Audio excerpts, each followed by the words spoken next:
ఇది బ్రహ్మగంట సార్. ఇది బ్రహ్మ అంటే పెద్ద గంట అని.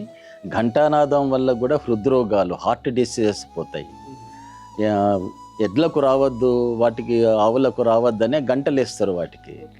అయితే మనం ఏంటంటే అమ్మవారు సూచన ప్రకారంగా 500 కిలోలు ఇది, 5 క్వింటల్ల కంచు, ఇదంతా కంచి. కంచె. ఇది మనం ఈస్ట్ గోదావరిలో చేయించినాం సార్. ఇది ఈ మొత్తం ఇది 12 లక్షలతో తయారైంది. ఇది కేవలం కంచు మోగినట్టు కనకమ్మ.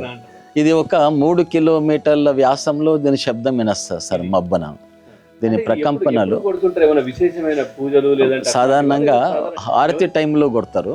లేదా భక్తులు ఎవరైనా వచ్చి భక్తులు వచ్చి కూడా కొడుతూ ఉంటారు. వాళ్ళన్నారు మేము ఇంతకంటే ఎక్కువ హయ్యెస్ట్ చేయలే, ఎక్కడ కూడా ఇంత పెద్ద గంటలు మీకు ఉండవు. విజయవాడ కనకదుర్గ వద్ద కానీ తిరుపతిలో కానీ కూడా ఇంత పెద్ద గంటలు ఉండవు. ఇది ప్యూర్ కంచుతో తయారు చేసింది.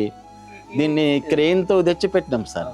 నెట్. ఎందుకు ఆలోచన ఎందుకు వచ్చింది ఇట్లా? ఎందుకంటే సార్ ఇది చుట్టూ మన మందిరంలో గంట మురుగుతుంది, అర్చన జరుగుతుంది, అభిషేకాలు అవుతున్నాయని మబ్బు నుండి ప్రారంభమైతే సార్. ఇవి మబ్బున లేచే వాళ్ళు ఈ గంట విన అక్కడ అర్చనలు అవుతున్నాయని మేలుకొలుపులాగా తెరిచిండ్రు, పూజలు స్టార్ట్ అయినాయి అనే సందేశం మనం గంట ద్వారా ఇచ్చినట్లు ఉంటుందని. ఘంటానాదం చాలా ఆరోగ్యకరం. రాక్షసులు, పనికిరానటువంటి శక్తులు దూరంగా వెళ్ళిపోతాయి.